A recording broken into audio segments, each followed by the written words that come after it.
shipping changes.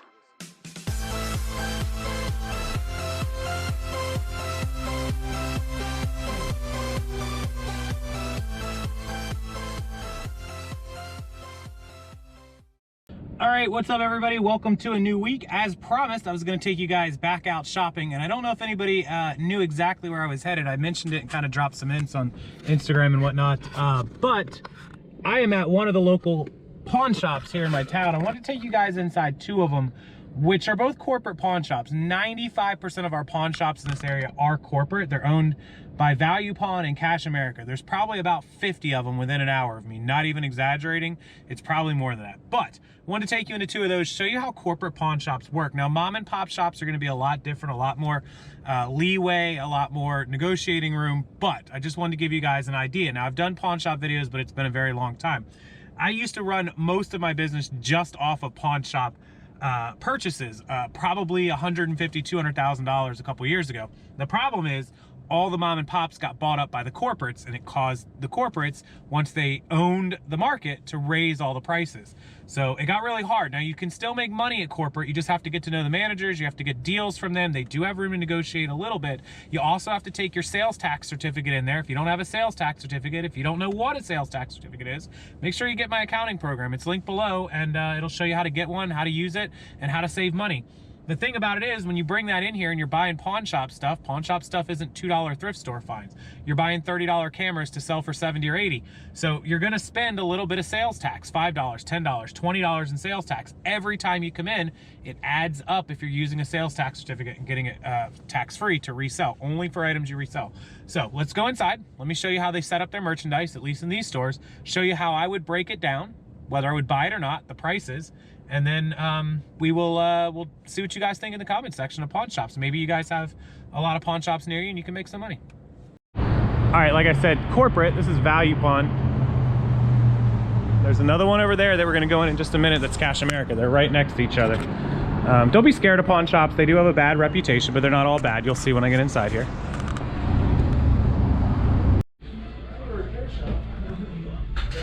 Inside the pawn shop. All right, we're gonna take a look at my favorite part of the pawn shop. This is, of course, the video game section. So they got like a wall.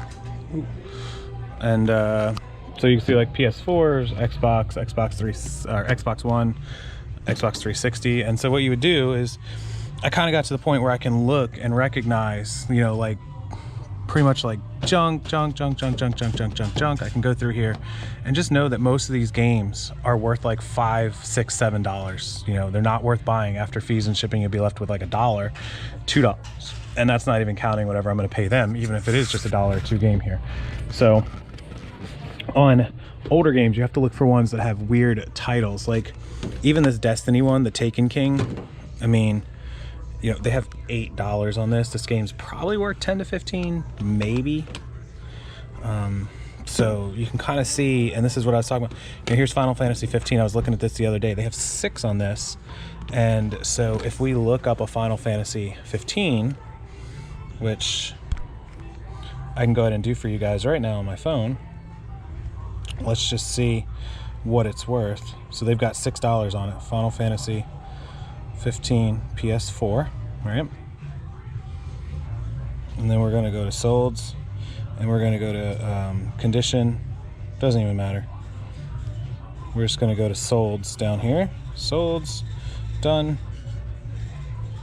And so here we go. See if we can focus on this. There's one that sold maybe like 10, 15, 16, 12, 12. This one for like 12, 12, 10.99, 14, 10. So probably about 15. Fees and shipping is going to leave about 10. So yeah, I mean, you could, I guess. I haven't even looked it up on Amazon. Honestly, it might be worth $1 or $2 more, but that's basically how you would have to do it. So the idea is that you would try to stack as many of these up as you can, where you can make $5 to $10 each, and you would basically then take it up to the desk and try to negotiate $1 or $2 off of each game because you're buying so much. So I can show you guys Final Fantasy 15 for PS4 on Amazon. And we're gonna go into Amazon. We're gonna go to used, and you guys can see the used price is 10. And even if I click on it and I go to FBA, the cost of purchase is $6. Look, see? So there goes your problem right there.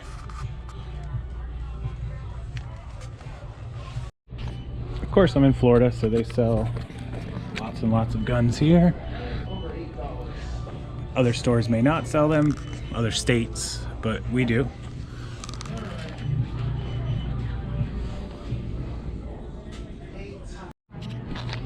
Check out the fantastic, gigantic Invicta watches.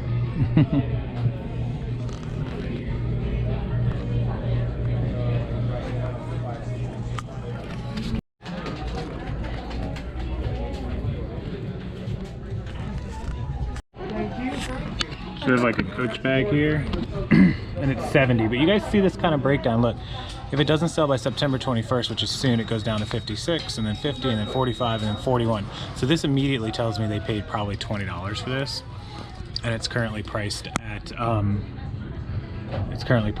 70. If you bought it today between July and September, $70. So if I offered them 56, they would take it today for 56. But it's a used Coach purse. Same over here, 75. You got a Michael Kors at, look, Michael Kors at 90. How about these crazy shoes? $425. Don't even know what the brand is on these. Whatever that is. So move over here, this is where the cameras would be. Things like Sony's, Nikon's, lenses, Beats wireless, they have sunglasses, they have all kinds of Echoes and Dots and Apple TVs. I mean, there's an Echo for $15, brand new it's $25. Got a calculator in there. So sometimes I talk to you guys about those Fluke meters. And that's a field piece one right there, but there's a Fluke one in front of it. See that yellow one right there? That's Fluke right there. That's a Fluke 971 temperature humidity meter. And so of course I just looked it up. It's worth about 110 to 120 used. It's not in the best shape, so it's probably worth 110. Fees and shipping about 80. I'd have to buy this for about 50. It's priced at 120. Priced more than it is on eBay. And I'll explain to you why they do that and how they get these prices in just a minute. So here's some of our DJ equipment. You got like a laser light show, fog machine, more DJ equipment, you know, turntables, all kinds of stuff. Speakers. This stuff they charge premiums on too, I don't even know. So this particular one is $225. And this is a Pioneer DDJ SR DJ controller.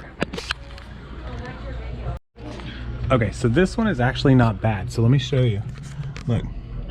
So after September 7th, it's 180. And in November it goes to 162. So you could probably get them to give it to you for 160 or 170. This one, you have to be careful because there's an SR and an SR2, but even the SRs, the regular, the SR2 is expensive, 500 bucks, but the SR2 is worth about probably 250 to 300. The problem is this is very, very heavy to ship. This thing probably weighs, I don't know, 5-6 pounds. After packaging and all, this is gonna be a 10-pound package. It's pretty heavy. So the problem is if you sell it for even 280, you're going to be left with about 250, 245 after fees, and then you're going to spend 25 on a shipping label, so you're going to be left with about 220, maybe 210 to be safe. If you could pick it up for 160, this would sell quick. You can make 50, 60 bucks on it, but it's a lot of risk and you're spending a whole lot of money for not a lot of profit. To spend 160 just to make 50 or 60 is really not the risk and reward that you want. All right, so we headed out of there because literally everything that I looked up, overpriced, right? Okay. So let me tell you about why. actually talked to one of the employees who's like, yeah, they're trying to charge, you know, $240 for a used PlayStation, you know, 4, which is $260 brand new at Walmart. That's crazy. Why would anyone pay $240 for a used one when they can just walk in Walmart? Well, here's why. When you walk in Walmart, you have to be able to buy the item outright, pay cash, credit card, whatever. When you come in a pawn shop, you can put it on layaway. You can give them 50 bucks because that's all you have. And they'll put it to the side and they'll lock in that price, then you can pay payments on your PlayStation. I know that's crazy, and it's definitely taking advantage of people because there's a fee. It's taking advantage of lower income people. This is nothing against lower income people. It's just the way the business works, and that's how they make their money. Same with loans. They also take trades, so you can bring in your old PlayStation 2 and your old PlayStation 3, and they'll give you, you know, 50 bucks or 100 bucks off the PlayStation 4, and then you might have enough to buy it. Again, taking advantage, because what you should be doing is going on eBay or Amazon or Craigslist or Facebook and selling that same PlayStation 2, PlayStation 3 and bundles and games that they're giving you 100 bucks for 200 or 250, and then you could go in Walmart and buy your own PlayStation 4. You don't have to lay away, you don't have to come up with your own money. But they're taking advantage of lower income, and I hate to use the word, and I'll catch heat for it, but it's just uneducated people that don't do their research and don't educate. The typical clientele that comes into a pawn shop is coming into a pawn shop because of a reason, for that reason, because they are in a financial situation, and typically people that get into that financial situation are in it because they've made bad decisions, like not doing their own research, not maximizing their profits, not making money, not doing the things that you and I, my normal viewer, would do in order to prevent ourselves from having to come into a pawn shop and get a loan or paying layaway on an item that we don't even need, which again is a bad financial decision. If you don't have the money to buy a PlayStation outright, you probably don't belong buying a PlayStation. Anyways, that's Pawn Shops 101, and that's the way that they work. I know a lot of you guys aren't going to understand that, or probably didn't realize that until you watch this video, and now you're going to be like, oh my god, holy crap, pawn shops are crazy. That's the way they work. Let's go to the second one, see if we have the same result, and then we'll head home. All right, so this store is Cash America, again, another corporate store, and the manager in the last store told me that they've gotten really strict on the prices, that they have to get certain prices and margins, and that's ridiculous. They'll just put themselves out of business that way.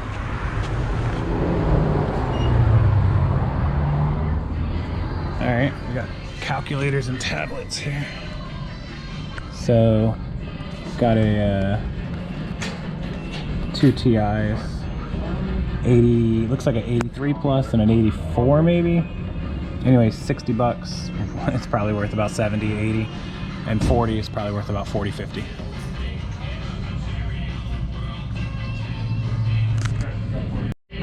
Same story here, PS Vita, 12 bucks. For the game, it's worth about 14. Look, we got Nintendo 5 games controller, $129. Look it up, you guys will see. You got PS4 controllers for 40 bucks used. They're 40 brand new, 45 brand new. That's an Elgato HD60. I own that. That's a game capture that I've put on some of my bolos. It's worth about 80 to 100 used. Nintendo Switches are $229. So this crazy kayak. They even sell stuff like coffee machines, KitchenAid mixers, mini fridges.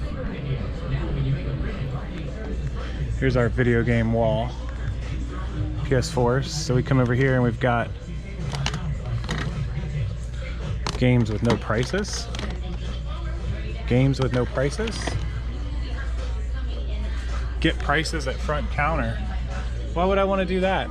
See, that makes it impossible to sit here and try to do anything with, like, get the prices at the front counter. They only carry Xbox One, PlayStation 4, Xbox 360, PlayStation 3, and Wii U's. They won't even take in like PS2s anymore. And I used to make a lot of money on some of the PS2s because they would be like some of the rare ones, and they didn't know, and so they just priced them at like $1, $2 because they'd take them in at 50 cents, kind of like a lost leader. And then you would you'd get to make some money on them. As we come over here, we got a 58-inch RCA smart TV, no remote, no stand, $230. No remote, no stand, just the TV. You could walk into to Best Buy for like $300 and get like something like that. I mean, you've got a PlayStation 1 here for 40 bucks. This thing's worth like 30, maybe. PlayStation 2 Fat Edition for 50. Really? PlayStation 4 Pros for 330 bucks used. I mean, really used? Isn't that like almost brand new? Isn't brand new like 350? This is pretty cool, not for 39 bucks, but if you wanted to test stuff or play stuff for fun, I own one of these. You guys have seen it in my other video. One thing I could probably not make money on.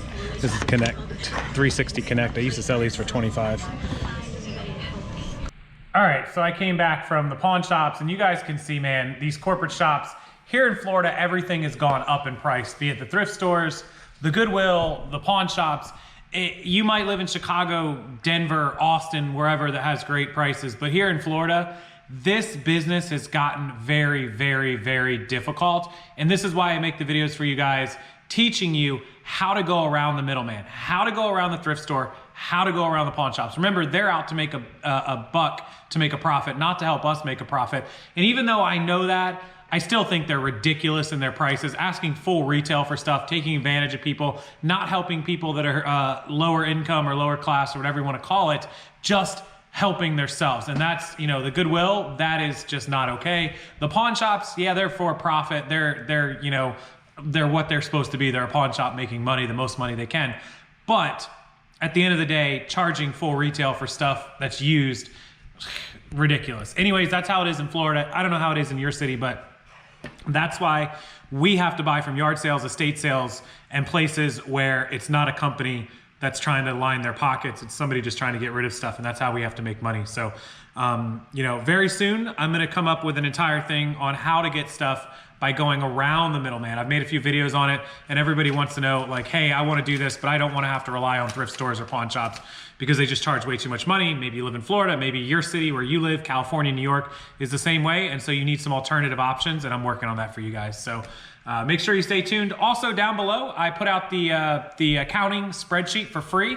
Anybody who hasn't got it in the past, it's still the same one. If you've gotten it, it hasn't changed, but it's down below. It's completely free to download. You do have to put your email in and join the list to get it, because we have to email it to you, and it'll be there. And then it has a link to the full accounting program if you just want to get the entire QuickBooks, business registration, taxes, expenses, the whole program, instead of just the free spreadsheet. The free spreadsheet is more than enough to do what you need to do, but the rest of it is an awesome, very cheap, affordable upgrade. So check that out. Use that link below. I appreciate you guys watching. Hopefully you enjoyed a look inside the pawn shops. And if you want more videos like this, comment down below and I'll make sure that I make them for you. Have a wonderful afternoon, everybody, and I'll see you next time.